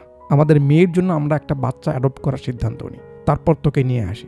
যে সময় আমরা ওকে তোর হাতে তুলে দিই, ওর খুশি আর কে দেখে। আমার ভাই এসেছে, আমার ভাই এসেছে, আমাদের সবার থেকে বেশি ও খুশি ছিল। তোর মা জানে তার থেকে বেশি আনন্দিত তোকে আদর করে ভালোবেসে বড় করেছে। ওই যে তোকে পেয়েছে তারপর থেকে কখনো তোকে আর এক মুহূর্তের জন্য ছাড়েনি। তারপর থেকে আমরা কখনো আনন্দের চোখে পানি দেখিনি। আজ সেই তোর কারণে আমার মেয়েটার এমন অবস্থা, তার সংসার নষ্ট হতে চলেছে। তোকে ভালোবাসার এই প্রতিদান। কার্তিক কি বলবে? তারা তাকে কখনো ভালোবাসার কমতি দেয়নি, কখনো বুঝতে দেয়নি। সে এসব কিছু কখনো ফিলই করতে পারেনি। সব ভাবনা, সব কষ্ট চোখের পানি হয়ে গড় গড় করে পড়ছে কার্তিকের। কাকু তো তার রাগ টাক ঝেড়ে চলে যায়। আন্টি বলে, বেটা তোর বাবার আগের মাথায় এসব বলেছে, আমরা চাইনি তুই কখনো এগুলো জান, কিছু মনে করিস না, তুই আমাদের সন্তান ছিলি আর থাকবি। আর আনন্দী এসব শুনলে সবকিছু তছনছ করে দিবে, আমাদের খুব কথা শোনাবে, ওকে জানি কিছু বলিস না, বলে সেও চলে যায়। কার্তিক কষ্টের ভার নিতে পারে না, তার গলা ছেড়ে হয়তো চিল্লাইতে মন চাইতেছে, কিন্তু পারছে না। খুব খারাপ লাগে সে সব কি শুনলো। কার্তিকের চোখের সামনে ভাসতে থাকে তার বোন আনন্দী তাকে কতটা ভালোবাসতো, তার সবকিছু মনে আছে। পরের দিন আন্টি আঙ্কেল চেন্নাই ফিরে যাবে। তার বাবা এখনো রাগ করে কার্তিকের সঙ্গে কথা বলে না। কার্তিক সবকিছু চেপে রেখে বাচ্চাদের খেয়াল রাখে, পড়াশোনা করায়, তাদের নিয়ে স্কুলে যায়। আর ফিরে ফিরে দিদিকে দেখে যে সে ভুল কিছু করলো না তো। ফাঁকা সময়ে তার ছোটবেলার স্মৃতিগুলো তাকে তাড়া করে বেড়ায়। কি করবে কিছু বুঝতে পারছে না, নিজেকে অপরাধী মনে করতে থাকে। দিদির সঙ্গে স্কুলে গিয়ে সেই ম্যাডামের কাছে ক্ষমা চায়, তার ভুল হয়েছে, একটু বেশি করেছে সে। এখন খুঁজে এসে সরি বলছে, কি আর করার, ম্যাডাম মাফ করে দেয় যাতে কার্তিককে আবার সেই জবটা ফিরে দেওয়া হয়। কার্তিক তার বোনের কথা ভাবতে ভাবতে মাঝে আরো বেশ কিছুদিন পার করে। বাট এইভাবে কি করে চলবে, তাই সে কঠিন একটা সিদ্ধান্ত নেয়। কি পরের দিন দেখি কার্তিক এখানে আসলো। তাকে দেখেই তো কালেক্টর চেতে যায়, কেশব মেন গেট খুলে রেখেছিস কেন বে? সবাই দেখে কার্তিক এসেছে। বিজয় সামনে আসে, কি খবর ব্রো? বোনকে নিয়ে চলে গেছো, আবার কেন এসেছো? আমার পথের কাটা হতে? কার্তিক বলে, ব্রো এমন কিছু না, আমি জাস্ট সবার কাছে ক্ষমা চাইতে এসেছি, 2 মিনিট সময় নেব। কালেক্টর তুড়ি মেরে ইশারা করে আসতে বলে। সবাই সামনে আসে। কার্তিক বলে, সে যা করেছে ভুল করেছে, আমি খুবই দুঃখিত, তার ভাবা উচিত ছিল। কাকু বলে, বাহ, তুমি বললে আর হয়ে গেল? কার্তিক বলে, স্যার আমি সবসময় আমার কাছে যা ঠিক মনে হয় সেটাই করেছি, কখনো সামনের জনের ফিলিংস বা ভালো মন্দ নিয়ে ভাবিনি, এটা আমার দোষ, আমি নিজেকে পাল্টে নিব, প্লিজ আমাকে ক্ষমা করুন, দিদিকে বাসায় নিয়ে আসুন। না, তার অ্যাটিটিউড কমছে না। কার্তিক অরবিন্দের পায়েও ধরতে লাগে, না তারপরেও কিছু হয় না। তারপর আন্টির কাছেও ক্ষমা চাই, সেও 2-4টা কথা শুনিয়ে দেয়, মানে কারো মনে তার জন্য সামান্যতম অনুভূতিও কাজ করছে না। কালেক্টর তো কেশবকে ডেকে একটা থাপ্পড় মেরে সরি বলে। কেশব রেগে যায়, আরে আপনি আমায় মারলেন কেন, আমি আর থাকবোই না এখানে, বলে যেতে ধরে। কাকু বোঝায়, এটাই কারণ, 25 বছর ধরে আমাদের বাড়িতে কাজ করছে, একটা থাপ্পড় মেরেছি, তারপর সরিও বললাম, কিন্তু তার সহ্য হচ্ছে না। আর আমি তো জন্মগত এমন, চল বের হয়ে যায়, গেট আউট। কার্তিক চুপচাপ চোখের পানি মুছতে মুছতে সেখান থেকে বের হয়ে যায়। তারপর তার রুটিন লাইফে তো ফেরে, কিন্তু ভাবনা পিছু ছাড়ে না যে এর সমাধান কি হবে বা তার বোনের জন্য সে কি আর করতে পারে। দিদি আসে, সঙ্গে আর্চনা। কি ব্যাপার, তুই ওই বাড়িতে কেন গেছিলি? আমি তোকে নিষেধ করিনি, কেন গেছিলি বল? কার্তিক বলে, দিদি আমি কি জানতাম তারা এইভাবে কথা বলবে? দিদি বলে, আমি জানতাম ওরা এমনটাই করবে, এই জন্যই তোকে নিষেধ করেছিলাম। তুই তোর মতো করে গেছিস, কিন্তু ওরা তো ভাববে আমি তোকে পাঠিয়েছি, ওখানে যাওয়ার কোনো দরকার নেই। শোনো আর্চনা, আমি ওকে যেতে বলিনি, আর তোমার ভাই আমার কাছে না আসা অব্দি আমি ওখানে যাচ্ছি না, বলে দিদি চলে যায়। কার্তিক আর্চনার উপর রেগে যায়, তুমি কি রেডিও নাকি যে খবর দিয়ে বেড়াতে হবে? দিদিকে কেন বলেছো? আর্চনা বলে, তো কি করবো, তুমি ওখানে যেভাবে অপমান হলে আমার কতটা খারাপ লেগেছে তুমি জানো? কার্তিক বলে, হয়েছে, আমার জন্য আর মন পড়াতে হবে না, যাও। আর্চনা বলে, যাকে ভালো লাগে তার জন্য মন এমনি এমনি পড়ে, তার অনুমতির প্রয়োজন পড়ে না, ওকে? তার মানে আর্চনা কার্তিককে পছন্দ করে। কার্তিক বলে, তুমি কি বলতে চাইছো আমি বুঝতে পেরেছি, কিন্তু তোমার বাবা মা কখনো এটা মানবে না, সো তুমি এসব নিয়ে ভেবো না, যাও বাসায় যাও। রাতের বেলা কার্তিক বাসায় ফিরতে দেখে ভাগনা ভাগ্নি কান্না করছে। কি ব্যাপার, কি হয়েছে, কাঁদছো কেন তোমরা? পিচ্চি বলে, তার মা ঝাড়ি মেরেছে, তার ভাইকে মেরেছে। দিদি এসব কি? দিদি বলে, কি করবো, সেই থেকে জেদ শুরু করেছে, বাবার কাছে যাবে বাবার কাছে যাবে, রুমে গিয়ে ঘুমাতে বলছে, কথাই শুনছে না। কার্তিকের খারাপ লাগে যে বাচ্চারা বাবার জন্য কান্না করছে। সে বাচ্চাদের বোঝায়, আমি তোমাদের প্রমিস করছি বাবার কাছে নিয়ে যাব, ঠিক আছে? এবার লক্ষ্মী ছেলে মেয়ের মতো ঘুমাতে যাও তোমরা। বাচ্চারা রুমে গেলে কার্তিক চুপচাপ বসে আছে, থাকতে থাকতে হুট করে কান্না শুরু করে। দিদি পাশে গিয়ে বসে, ভাই কি হয়েছে, কাঁদছিস কেন? কার্তিক বলে, আমার এখানে আসাই উচিত হয়নি দিদি, আমি তোমার সবকিছু শেষ করে দিলাম। দিদি বলে, কি যাতা বলছিস, এখানে তোর কি দোষ, আমি কি বুঝি না কিছু? চিন্তা করিস না, সব ঠিক হয়ে যাবে। কার্তিক বলে, তাহলে তুমিও বলো, ঠিক না হওয়া অবধি বাচ্চাদের কিচ্ছু বলবে না, আর ওদের দেখাশোনা আমি করব, তুমি কোনো কান দিবে না। দিদি বলে, পাগল একটা, শোন, তুই যখন ছোট ছিলি রাতে আম্মুর কাছে থাকতি, এক রাতে তুই অনেক কান্না করছিলি, আমি মার ওপর খুব রেগে যাই, তারপর মাকে কি বলি জানিস? আমি মাকে বলেছি তোর দায়িত্ব আমি নিব, সে যেন তোকে না কাঁদায়। এরপর থেকে আমি আর কখনো তোকে কাঁদতে দেইনি। আজ আমার সেই ছোট্ট ভাইটা যখন আমার বাচ্চাদের নিয়ে ভাবছে, এর থেকে খুশির আর কি হতে পারে? তুই এসব নিয়ে ভাবিস না, খেয়ে ঘুমিয়ে পড়, কেমন? বোনের ভালোবাসা। খুশিতে কার্তিকের চোখ ছলছল করছে। যাক, এর একদিন পর আরবিন তার কাজ সেরে যাচ্ছিল, বাচ্চাদের ডাক কানে আসে। এদিকে দেখে তার ছেলে মেয়ে ছুটে আসে, আরে বাচ্চারা তোমরা এখানে কি করছো? বাচ্চাদের কাছে পেয়ে আদর করে, খুব ভালো লাগে তার। বাচ্চারা বলে, মামা আমাদের এখানে এনেছে। কার্তিকে হাই বলে, তোমরা কি খেয়েছো, কেমন আছো? বাচ্চারা বলে, মামা আমাদের খুব খেয়াল রেখেছে, চকলেট খাবার যা চাই তাই দেয়। আচ্ছা, ভালো কথা। আচ্ছা বাবা, কাল আমাদের অনুষ্ঠান, তোমাকে কিন্তু সেখানে আসতে হবে, তুমি আসবে? আরবিন বলে, কেন আসবো না, আমি অবশ্যই আসবো, আর সারাদিন আমরা একসঙ্গে থাকবো, ঠিক আছে? ওকে, মানে এটা কার্তিকেরই প্ল্যান আর কি। পরের দিন আরবিন্দ সত্যিই আসে, কার্তিক তাকে রিসিভ করে নিয়ে আসে। আরবিন্দ আনন্দের দিকে একটু তাকায়, ওই অভিমান থাকলে হাজব্যান্ড ওয়াইফের মাঝে যে লোকটা আসে আর কি, বেশ ভালো লাগে। প্রথমে নৃত্য হয়, তারপর কার্তিকের ভাগনা ভাগ্নি একটা অ্যাক্ট করবে, তার সেট আপ করা হয়, যা মূলত কার্তিকেরই সাজানো। কি অ্যাক্ট? তারা একটা জঙ্গলে গেছে, যেখানে হাতিদের সঙ্গে কথা বলছে, হাতির পরিবারের সবাই মিলে খাবার আনতে যাচ্ছে। বাচ্চারা তাদের সঙ্গে কথা বলে, তোমরা কি সবসময় এমন দল বেঁধেই থাকো? হাতিরা বলে, পরিবারের তো এটাই নিয়ম, সবাই একসঙ্গে থাকবে। বাচ্চারা বলে, আমাদের পরিবার তো একসঙ্গে থাকে না। তারা তাদের বাবাকে খুব মিস করে, পরিবারে ফাটল ধরেছে, ভুল বোঝাবুঝি বেড়েছে, এমন সব মিলে একটা হয়, যার শেষে বাচ্চারা গডের কাছে প্রার্থনা করে যে তাদের পরিবারকে গড যেন এক করে দেয়। এখানে তারা খুব ইমোশনাল হয়ে যায়, আর তাদের কান্না করা দেখে বাবা কি করে ঠিক থাকতে পারে। অভিনয় শেষ, তারপরে বাচ্চারা কান্না থামাতে পারে। অরবিন্দ আনন্দী দুজনেই স্টেজে ওঠে। অরবিন্দ বাচ্চাদের আদর করে, কথা দেয় সে কখনো তাদের থেকে আলাদা হবে না, সবসময় তাদের পাশে থাকবে, কাছে রাখবে। আনন্দী বাচ্চাদের নিয়ে যাবে, অরবিন্দ হাত ধরে, তারপর সবার সামনে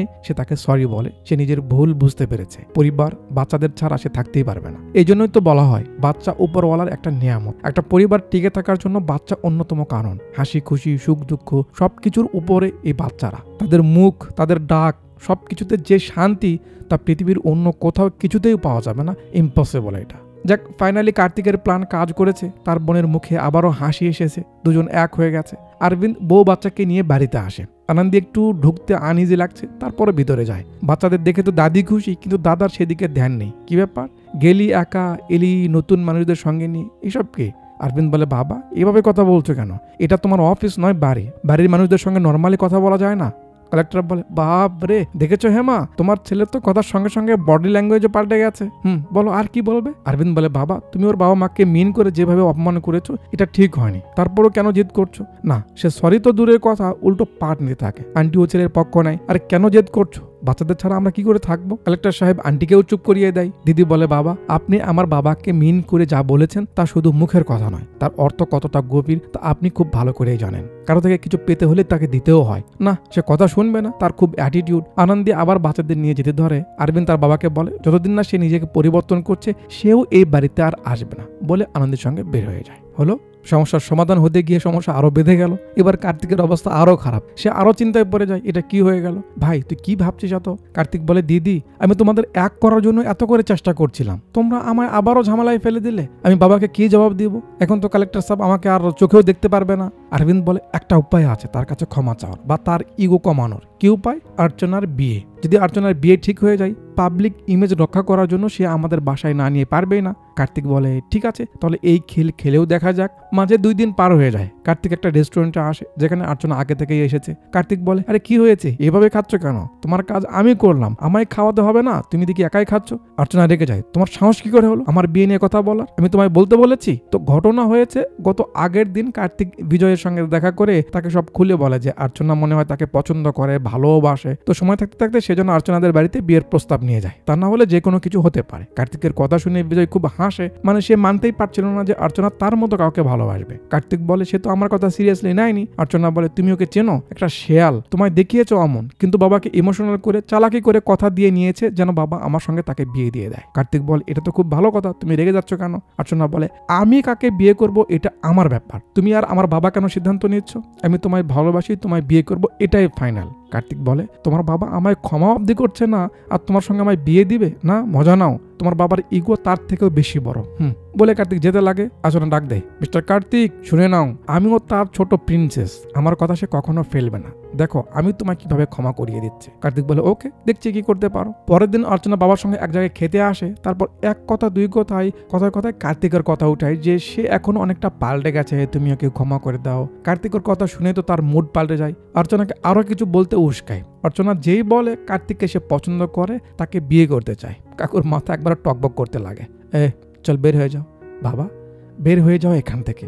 বাবা কি বলছো, আমি তোমার মেয়ে। আরে রাখো আমার মেয়ে, বের হয়ে যাও এখান থেকে। কত বড় সাহস, তুই আমার মুখের উপর ওর কথা বলছো? এত মানুষের সামনে চিল্লাচ্ছে। অর্চনারও রাগ ওঠে। এই প্রথম আমরা তাকে রাগ করতে দেখলাম। কি বলেন? ঠিক আছে, আমিও তোমার মেয়ে, জেদ আর ইগো আমারও কম নয়, আমি ওকেই বিয়ে করব, দেখি তুমি কি করে থামাতে পারো। বলে সেও বের হয়ে যায়। আর এই যে অ্যাকশনটা হলো, এর রিয়াকশন দেখা যায় এখানে। কার্তিক পড়ে যায় আরো মুসিবতে। কি বলেছিলে? বাবার প্রিন্সেস অ্যাঞ্জেল? হ্যাঁ, এই তোমার প্রিন্সেস, এখন আমার কি হবে? আমি কি করব? অর্চনা বলে, বেবি কেন চিন্তা করছো, আমি তো এসেছি, সব ঠিক হয়ে যাবে। ভাবি তুমি আমাদের বিয়েতে হেল্প করবে না? দিদি বলে, হ্যাঁ কেন নয়, অবশ্যই, কিন্তু এইভাবে কি করে? অরবিন্দ বলে, তুই এখন বাসায় যা, পরটা পরে দেখা যাবে। অর্চনা বলে সে বাড়ি থেকে বের হয়ে এসেছে, আর যাবে না। কার্তিক বলে, আমি তোমায় বাসায় রেখে আসছি, চলো, এতে আঙ্কেল খুশিও হতে পারে, চলো চলো। না, অর্চনা যাবে না, তাদের সঙ্গে থাকবে। নাখরা করছে। এর মাঝে দলের শেষ প্রার্থীও এসে যায়। আন্টি হাজির। মা, আন্টি, শাশুড়ি মা আপনি, কি ব্যাপার? আন্টি বলে, বাড়িতে কেউ নেই, তাই আমি তাকে বোঝাচ্ছিলাম তার ইগো, তার অহংকার সবকিছু নষ্ট করে দিচ্ছে, সংসারটা ধ্বংস হয়ে যাচ্ছে, বাচ্চারা নেই, ভালো লাগছে না। সে আমার কথা না ভেবে বলতে থাকে এখানে নাকি তার মতামতে সবকিছু চলতে হবে, কারো ইচ্ছে হলে থাকবে, না ইচ্ছে হলে না থাকবে। তাই আমি রাগটাগ করে অভিশাপ দিয়ে সেখান থেকে চলে এসেছি, আর ওখানে যাবো না। অর্চনা সুযোগ বুঝে কোপ দেয়, মা আমি কার্তিককে বিয়ে করতে চাই, তুমি হেল্প করবে না? আন্টি বলে, কেন নয়, আমি ওকে ভুল বুঝেছিলাম, এখন সব ক্লিয়ার হয়ে গেছে, সরি বেটা। কার্তিকের সুযোগ বুঝে হবু শাশুড়ি থেকে আশীর্বাদ নেই। এখন সবাই এক হলো, বাকি থাকলো কালেক্টর সাহেব। কার্তিক এখনো আশা হারায়নি, সে কিছু না কিছু করবে। সিন কাট করে কয়েকদিন সামনে কালেক্টর সাহেবের প্রেস মিটে আনে। ফাইনালি কালেক্টর সাহেবের প্রমোশন হয়েছে, সে পিএম অফিসে শিফট হতে চলেছে। সেই প্রমোশনের ব্যাপারে বলতেই প্রেস মিট রেখেছে। এক সিনিয়র পত্রকার জিজ্ঞেস করে, স্যার আপনার একটা ভিডিও ইন্টারনেটে খুব চলছে, আপনি কি বলবেন তার ব্যাপারে? কালেক্টর সাহেব ভিডিও দেখেনি, মুরব্বী তার ফোনটা বের করে ভিডিওটা দেয়, যেখানে কার্তিকের ভয়েস ওভারে কালেক্টর সাহেব কি করেছে এই নীলগিরি জেলার জন্য, সে কতটা সৎ, তার জন্য পান্নাকাদু গ্রামের লোকজনরা কতটা ভালো আছে, তার কারণে ইলেকট্রিক বেড়া দেওয়া হয়েছে, গ্রামের মানুষ তাকে কতটা সম্মান করে, তার এমন তারিফ নিয়ে কার্তিক ভিডিও বানিয়ে ছেড়ে দিয়েছে। কাকুর ভিডিও তো ভালো লাগে, কিন্তু যেই মুরব্বী জিজ্ঞাসা, স্যার ভিডিওর ভয়েস আপনার ছেলে বউয়ের ভাই কার্তিকের, আপনি কি বলবেন তার ব্যাপারে? এটা আপনার সাজানো কোনো প্ল্যান নয় তো? এই সেরেছে। একে তো কার্তিকের নাম, ওপর থেকে এমন অপবাদ, কাকু খুব রেগে যায়। এটা নিয়ে মুরব্বীর সঙ্গে বেশ তর্কাতর্কি শুরু হয়। কালেক্টর সাহেব রাগ করে 2-4টা কথা বলে সেখান থেকে উঠে যায়। এর কিছুক্ষণ পর আমরা দেখি বিজয়কে নিয়ে সে কই যেন যাচ্ছে। বিজয় বলে, আঙ্কেল প্রেস মিট শেষ করে আপনি আমায় বললেন একটু বাড়িতে রেখে আসতে, আমার ব্যাপারটা খুব ভালো লেগেছে, একটু বলবেন মাঝে মাঝে এই রুম আপনার সেবা করতে বলবেন, মানে তেল মারছে আর তার তেল পেয়ে রাজামশাইও খুশি। একটু পর বিজয়ের মা ফোন দেয়, সেই স্পিকারে রেখে কথা বলে। আন্টি জিজ্ঞেস করে, কই তুই? বিজয় বলে, কালেক্টর আঙ্কেলকে বাসায় নামিয়ে দিতে যাচ্ছি মা। ওপার থেকে আন্টি বলে, ও তাহলে ওই লোকটা তোর সঙ্গে আছে, তাড়াতাড়ি নামিয়ে দিয়ে চলে আয়। বিজয় বলে, মা কি বলছো, একটু সাবধানে, কল স্পিকারে আছে, আর তাছাড়া সে আমারও হবু শ্বশুর হতে চলেছে। বিজয়ের বাবা ফোন নিয়ে বলে, বেটা স্পিকারে যেহেতু আছে তাহলে তাকেও শুনতে দে, আমার আরো একটু কথা আছে। কি কথা? তাদের সঙ্গে আমাদের কোনো সম্পর্ক নেই, আমরা এই সম্পর্কে জড়াবো না। কেন? একটু আগে তার মেয়ে অর্চনা বাসায় এসেছিল, কি বলে গেল জানিস? অর্চনা এখানে যে রিয়াকশনগুলো দেয়, উফ অস্থির লাগে। তো অর্চনা সেখানে গিয়ে বিজয়ের বাবা মাকে মিষ্টি করে ভয় দেখিয়েছে যে আমি একজন ডাক্তার, সুপের মাঝে খাবারের মাঝে এমন সব মাল মিশিয়ে আপনাদের খাওয়াবো, আপনার উপরে গিয়ে তারে নাড়াই করবেন, আর বিজয়কে হাত করে সব সম্পদ নিজের নামে নিয়ে একজনের সঙ্গে পালিয়ে যাব। আপনার ছেলে কি করবে? কারণ আমার বাবা কালেক্টর, আমার মা লয়ার, এমনি বললে কে না ভয় পাবে। বিজয়ের বাবা বলে, ওই মেয়েকে আমরা কখনো বাড়িতে আনবো না, তুই তাড়াতাড়ি চলে আয়। বিজয় গাড়ি সাইড করে। এসব কি শুনছি আমি? কাকু বিজয়কে বোঝানোর চেষ্টা করে, বিজয় এমন কিছু না, সে জাস্ট একটা কিড, ও একটু কম বোঝে, ওর কথায় কিছু মনে করো না। বিজয় বলে, কিড? আপনার মেয়ে আমার বাবা মাকে মেরে ফেলতে চাইছে, অহংকার করছে তার বাবা মাকে নিয়ে, আর আপনি বলছেন সে এসব কিছু বোঝে না? ব্লাডি ইডিয়েট, সব আপনাদের দোষ, আপনারা ভালো করে সন্তানকে মানুষ করতে পারেননি। এই যে মিলেছে, একেই বলে অন্যের গায়ে কাদা ছিটালে নিজের গাও মাখে। কাকু রেখে যায়, কি যাতা বলছো তুমি, এভাবে কি করে আমার সঙ্গে কথা বলতে পারো? এখন যদি আমি কালেক্টর থাকতাম, বলেই চুপ হয়ে যায়। কিন্তু শয়তান তো ধরে ফেলে, কি আপনি কালেক্টর নেই, আপনি আর কালেক্টর নন। কাকু চুপ। বিজয় বলে, শালা তাই আমি এত সম্মান দিচ্ছি, বলে সিগারেট বের করে তার সামনে খেতে শুরু করে। হলো, এই জন্যই বলা হয় ভদ্রবেশে যে মানুষগুলো থাকে তারা বেশি ডেঞ্জারাস। যার তেল দেওয়ার স্বভাব আছে তার খোকসা পাতা দিয়ে ঘষার স্বভাবও আছে। কাকুর তো ময়ে ময়ে হয়ে গেল। তো ঘটনা কি হলো, সে কালেক্টর নেই কেন? কারণ সে যে প্রেস মিটটা করেছে এটা উপর থেকে পারমিশন না নিয়েই করেছে। তাকে জাস্ট অ্যাপয়েন্টমেন্ট দেওয়া হয়েছে যে তার প্রমোশন হয়েছে, এখনো কিছু কনফার্ম করা হয়নি। তার আগেই সে প্রেস মিট করেছে, উপর থেকে সাংবাদিকদের সঙ্গে ভালো করে কথা বলেনি, তারা সব পত্রিকায় যত সব উল্টোপাল্টা ছেপেছে, এই জন্য তার প্রমোশন ক্যান্সেল করে তাকে অন্য একটা জায়গায় ট্রান্সফার করা হয়েছে, একদম অজপাড়া গায়ে। এই রাগ করে কাকু রিজাইন দিয়েছে, এই হয়েছে আর কি। সে আর কালেক্টর নেই জেনে বিজয় আরো যে কাণ্ডগুলো করে খুব হাসি পায়। শেষে তার সামনে নাচতে নাচতে মুরব্বীকে সেখানে রেখেই সে সেখান থেকে চলে যায়। এ বিজয়, এ ছেলে পগার পার, এবার কি করবে? ইগো আর সম্মান দিয়ে ফোন করে কাউকে যে ডাকবে নেটওয়ার্ক নেই। বিড়াল গাছে উঠেছে, এবার সাহায্যের হাত বাড়ায় কিন্তু কেউ লিফট দেয় না। একটু পর একটা বুলেট আসে, হাত উঠাতেই দেখে কার্তিক। সে তো ভাবেনি কার্তিক আসবে। কার্তিক গাড়ি সাইড করে কাকুর সঙ্গে কথা বলার চেষ্টা করে, আবার সরি বলে, পায়েও পর, প্লিজ স্যার আমাকে ক্ষমা করুন। মহাশয়ের রাগ কমেনি, সে কার্তিকের উপর আরো রেগে যায় যে তার এত ধৈর্য কোথা থেকে এলো, সে নিজেকে কি মনে করছে, তার কারণে তার পরিবার নষ্ট হয়ে গেছে, মানে সব দোষ কার্তিককে দিয়ে সে হেঁটেই রওনা দেয়। কার্তিকের খারাপ লাগে যে সে এখনো তাকে ক্ষমা করতে পারলো না বা তাকে বুঝলো না। মন খারাপ করেছিল। একটা গাড়ি কার্তিককে ক্রস করে গেল, আমরা দেখতেই পাচ্ছি। সেখানে কিছু লোক ছিল, তারা নেমে কাউকে ধরে ফেলে, মুখ টুক বেঁধে ঘাড়ে উঠায়। কার্তিক দেখতে পেয়ে দৌড় দেয়, কিন্তু তারা গাড়ি টান দেয়। কার্তিক পিছু নেয়, এরা গাড়ি সোজা জঙ্গলের ভিতরে নেয়। কার্তিক এসে এখানে দেখে কাদা, বুঝতে পারে গাড়ি এদিকে গেছে। আর এটা সেই সিন যেটা মুভির শুরুতে আপনারা দেখেছিলেন, কি মনে পড়ছে? একটু পর কার্তিক সেখানে আসে, তারপর সবাইকে মেরে মুড়ে এখানে এসে দেখে কাউকে বেঁধে গাল লাল করে রেখেছে। কার্তিক বাঁধন সব খুলে দেয়, তারপর আবার সরি বলে, যদি সে তাকে ক্ষমা করে তাহলে যেন তার সঙ্গে যায়, আর যদি ক্ষমা না করে তাহলে তার বাইক নিয়ে সে চলে যাক, সে একা একা পড়ে যাবে। কাকু তার বাইক নিয়ে একাই চলে যায়, কার্তিকের সঙ্গে নেয় না। কার্তিক শিওর হয় সে হেরে গেছে, আর কখনো তার থেকে ক্ষমা নিতেই পারবে না। এর 2 দিন পর সে চেন্নাই ফিরে আসে তার বাবা মার কাছে। আন্টি ছেলেকে দেখে তো খুশি। আঙ্কেল এলে কার্তিক বলে সে হেরে গেছে, বাড়ি থেকে একেবারে বের হয়ে যাবে, এই জন্য শেষবার দেখা করতে এসেছে। কাকু বলে, কে বলেছে তুই হেরে গেছিস? তুই আমার ছেলে, যেমন আছিস তেমনই থাকবি, পারলে বাকি সবাই পরিবর্তন হবে, তোকে পরিবর্তন হতে হবে না। তুই জিতেছিস, অবশ্যই জিতেছিস। কার্তিক কিছু বুঝতে পারছে না। তখন কাকু বলে কাল এক্স কালেক্টর শিবগারুনাথন তাদের এখানে এসেছিল। সে কার্তিকের ধৈর্য আর পরিবারের প্রতি ভালোবাসা দেখে মুগ্ধ হয়েছে। তার কাছ থেকে সে যা শিখেছে তা অন্য কোথাও শিখতে পারেনি এমনটা বলেছে। মানুষ বড় হলে যে সব জানবে বা তার ধারণা সব ঠিক হবে এমনটা নয়। কার্তিক তাকে শিখিয়েছে পরিবার কি, ইগো কিভাবে মানুষের ক্ষতি করে, সবসময় নিজের মতামতকে প্রাধান্য দেওয়া যে কতটা ক্ষতিকর সে শিখে গেছে। সবকিছুর জন্য তাদের কাছে হাত জোর করে ক্ষমা চেয়েছে আর আর্চনার বিয়ের জন্য তার কাছে রিকোয়েস্টও করেছে। এই হয়েছে আর কি। কার্তিক তো খুব খুশি, যাক ফাইনালি সে পেরেছে, তাকে ক্ষমা করেছে। তো ক্ষমা যেহেতু করেছে, আমরা আর এখানে বসে না থাকি, সিন কাট করে একেবারে বিয়ের দিনে আসে। সব বাধা পেরিয়ে অবশেষে আর্চনা আর কার্তিকের বিয়ে হতে চলেছে। সব ঠিকঠাক ছিল, কাকু কেশবকে দেখে আবার রেগে যায়। সে এখানে কেন, তাকে বের হয়ে যেতে বলে। এরা তো কিছু বুঝতেছে না আবার কি হলো কেশবকে নিয়ে। তখন কাকু বলে যে আদিবাসীরা তাকে উঠিয়ে নিয়ে গেছিল সেটা আসলে অন্য কেউ না, কেশবই নিয়ে গেছিল। কারণ কেশবকে কাকু সবার সামনে মেরেছিল, সেই মারের বদলা নিতেই কাকু তাকে উঠিয়ে নিয়ে গিয়ে তার গাল লাল করে রেখেছিল।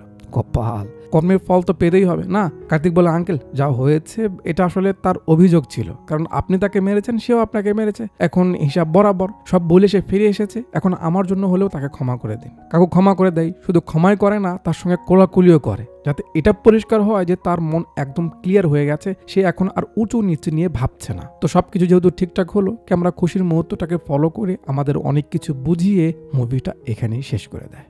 কি আপনার ঠোঁটের কোণে মুচকি হাসি এসেছে না, বলুন বলুন বলুন। আমি জানি।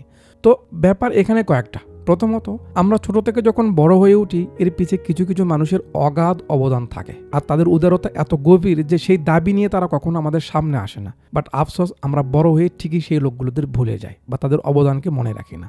দ্বিতীয় ব্যাপার হলো অহংকার, অ্যাটিটিউড, দাম্ভিকতা, জাতপাত, সাদা কালো এসব যত চকচকই করুক না কেন, শেষ পরিণতি সেটাই হয় যেটা ঠিক বা মানানসই হয়। আপনি আমি যত বড় উঁচু মাপের মানুষই হই না কেন, অ্যাজ এ হিউম্যান আমাদের মাঝে কোনো কিছু নিয়ে এতটা অহংকার থাকা উচিত নয় যাতে কেউ আপনার আমার কাছে নিজেকে ছোট মনে করে। তৃতীয় ব্যাপার হলো অরিজিনালিটি।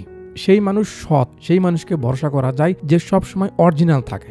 মেকআপ করা সৌন্দর্য যেমন, লোক দেখানো ভদ্রতা যা তার স্বভাব নয় সেটাও তেমন। যারা অরিজিনাল নয় তাদের উপর কখনো ভরসা করা যাবে না। যদি কোনো মানুষ একটু খ্যাত হয়, একটু অভদ্র হয়, একটু অজ্ঞাত হয়, কিন্তু সে অরিজিনাল, মানে ভিতরেও যা বাইরেও তা, তার থেকে কথায় কষ্ট পাওয়া যাবে, বাস্তবতার কারণে কষ্ট পাওয়া যাবে, কিন্তু সে কখনো ধোঁকা দেবে না। যে অরিজিনাল নয় সে সুবিধাবাদী, তার সঙ্গে না সম্পর্ক টিকবে না বন্ধুত্ব। আচ্ছা, তো আপনারা একটু অরিজিনাল থাকুন। ভিডিও দেখলে এখনো সাবস্ক্রাইব করেননি, একটু করে দিন। আর এই ভিডিওর ডিসক্রিপশনে আমার ফেসবুক আইডির লিঙ্ক রয়েছে, সেখানে গিয়ে একটু ফলো দিয়ে আসুন। আপনার অরিজিনাল ভালোবাসা আমার একটু দেখান নাকি। আর হ্যাঁ, ওপরে যে হকারি করা হয়েছে সেটা নিয়ে সিরিয়াস হওয়ার দরকার নেই, ওটা জাস্ট একটা বিজনেস ডিল। এতক্ষণ পর্যন্ত আমাদের সঙ্গে থাকার জন্য আপনাদের সবাইকে অনেক অনেক ধন্যবাদ।